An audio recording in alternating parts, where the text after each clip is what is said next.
আসসালামু আলাইকুম, সবাইকে স্বাগতম। আজকের ভিডিওটি হতে যাচ্ছে ফ্রান্স জাতীয় ফুটবল দলকে নিয়ে।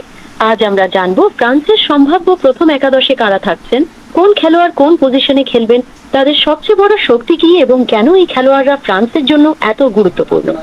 গোলকিপার থেকে শুরু করে ডিফেন্ডার, মিডফিল্ডার এবং স্ট্রাইকার, একে একে সব 11 জন খেলোয়াড়ের সংক্ষিপ্ত পরিচয় ও তাদের বিশেষ দক্ষতা আপনাদের সামনে তুলে ধরবো। তাহলে আর দেরি নয়, চলুন শুরু করা যাক ফ্রান্সের সম্ভাব্য প্রথম একাদশের প্রথম খেলোয়াড়কে নিয়ে। ফ্রান্সের দুর্ভেদ্য প্রাচীর। ফুটবলে গোলকিপার শুধু একজন খেলোয়াড় নন, তিনি পুরো দলের শেষ ভরসা। আর ফ্রান্সের সেই ভরসার নাম মাইক মেনিয়া। মেনিয়ারের সবচেয়ে বড় শক্তি হলো তার অসাধারণ রিফ্লেক্স। খুব কাছ থেকে নেওয়া শটও তিনি অবিশ্বাস্যভাবে সেভ করতে পারেন। এখন ওয়ান পরিস্থিতিতে তিনি শান্ত থাকেন এবং স্ট্রাইকারের সামনে নিজের অবস্থান দারুণভাবে তৈরি করেন। শুধু শট ঠেকানোই নয়, বল নিয়ে তার আত্মবিশ্বাসও অসাধারণ। দুই পায়েই ভালো পাস দিতে পারেন, তাই ডিফেন্স থেকে আক্রমণ গড়ে তুলতেও তিনি গুরুত্বপূর্ণ ভূমিকা রাখেন। আধুনিক ফুটবলে এমন গোলকিপারের মূল্য অনেক বেশি। ক্রস থেকে বল ধরার ক্ষেত্রে তার টাইমিং চমৎকার। কর্নার বা ফ্রি কিকের সময় তিনি আত্মবিশ্বাসের সঙ্গে বল ক্লিয়ার করেন এবং পুরো ডিফেন্সকে নিয়ন্ত্রণে রাখেন। তার নেতৃত্বের গুণও ফ্রান্সের রক্ষণভাগকে আরো শক্তিশালী করে।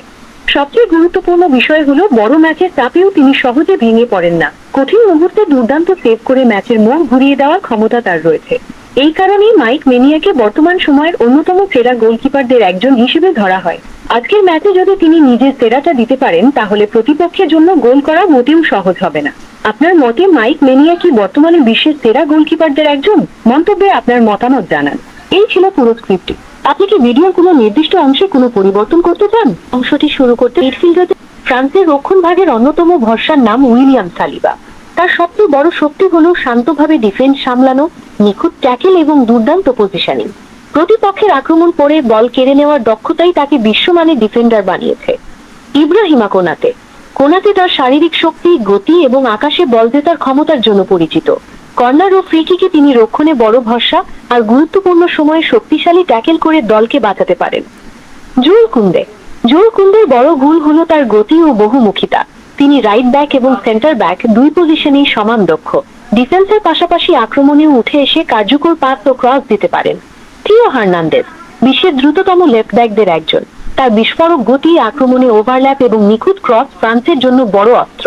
রক্ষণ ও আক্রমণ দুই দিকেই তিনি সমান গুরুত্বপূর্ণ। এখন আপনি মিডফিল্ডারদের অংশটি যোগ করে আপনার ভিডিওটি সম্পূর্ণ করতে পারেন। এর অংশটির জন্য স্ক্রিপ্টটি আওয়ামেনি, ফ্রান্সের মিডফিল্ডের ইঞ্জিন।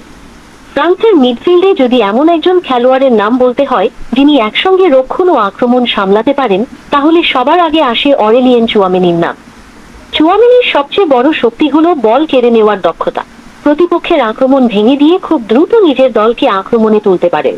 তার ট্যাকলিং, ইন্টারসেপশন এবং সঠিক সময়ে পজিশন নেওয়ার ক্ষমতা তাকে বিশ্বের অন্যতম সেরা ডিফেন্সিভ মিডফিল্ডারদের একজন করে তুলেছে। শুধু রক্ষণেই নয়, পাসিংয়েও তিনি অসাধারণ। ছোট ও বড় দুই ধরনের পাসই নির্ভুলভাবে দিতে পারেন। মাঠের খেলা পড়ার ক্ষমতা এতটাই ভালো যে অনেক সময় প্রতিপক্ষের আক্রমণ শুরু হওয়ার আগেই তা থামিয়ে দেন। শারীরিক শক্তি, স্ট্যামিনা এবং শান্ত মানসিকতা তাকে বড় ম্যাচে আরো কার্যকর করে তোলে। পুরো 90 মিনিট একই গতিতে খেলতে পারেন এবং দলের মিডফিল্ডকে ভারসাম্য বজায় রাখতে সাহায্য করেন। এই কারণেই অরেলিয়েন চুয়ামেনি ফ্রান্সের জন্য অত্যন্ত গুরুত্বপূর্ণ একজন ফুটবলার। তিনি মাঠে থাকলে দলের রক্ষণ আরো শক্তিশালী হয় এবং আক্রমণ গড়ে তোলাও সহজ হয়ে যায়। এই হলো পুরো স্ক্রিপ্টটি। মনের মূল ভরসা কিলিয়ান এমবাপ্পে। তার গতি, ড্রিবলিং আর ফিনিশিং বিশ্বের সেরা ডিফেন্ডারদেরও চাপে ফেলে। সুযোগ পেলেই ম্যাচের মোড় ঘুরিয়ে দেওয়ার ক্ষমতা তার আছে। র্যান্ডাল কোলো মুয়ানি বুদ্ধিদীপ্ত রান আর প্রেসিং এর মাধ্যমে আক্রমণে বাড়তি শক্তি যোগ করেন। আর মার্কাস থুরাম তার শারীরিক শক্তি ও বল ধরে রাখার দক্ষতায় প্রতিপক্ষের রক্ষণকে ব্যস্ত রাখেন। তবে আজ সবার নজর থাকবে এমবাপ্পের দিকেই। যদি তিনি নিজের স্বাভাবিক ছন্দে খেলতে পারেন, তাহলে গোল করার একাধিক সুযোগ তৈরি হতে পারে। তিনি একটি বা একাধিক গোলের সঙ্গে জড়িত থাকতে পারেন, এমনটাই অনেক সমর্থকের প্রত্যাশা। এখন দেখার বিষয়, মাঠে নেমে এমবাপ্পে তার গতি আর দক্ষতা দিয়ে ফ্রান্সকে জয়ের পথে কতটা এগিয়ে নিতে পারেন। তো এটাই ছিল আজকের ম্যাচে ফ্রান্স দলের সম্ভাব্য সেরা খেলোয়াড়দের সংক্ষিপ্ত পরিচয়। এখন আপনার কি অন্য কোনো খেলোয়াড় সম্পর্কে তথ্য? আজকের ম্যাচে ফ্রান্স দলের সম্ভাব্য সেরা খেলোয়াড়দের সংক্ষিপ্ত পরিচয়। এখন মাঠে তারা কতটা নিজেদের প্রমাণ করতে পারেন সেটাই দেখার অপেক্ষা। আপনার মতে আজকের ম্যাচে কি সবচেয়ে বেশি প্রভাব ফেলবে?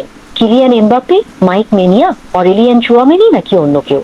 আপনার মতামত কমেন্টে জানান। ভিডিওটি ভালো লাগলে একটি লাইক দিন, বন্ধুদের সঙ্গে শেয়ার করুন আর ফুটবলের এমন আরো আপডেট পেতে আমাদের চ্যানেলটি সাবস্ক্রাইব করে পাশে থাকুন। ধন্যবাদ।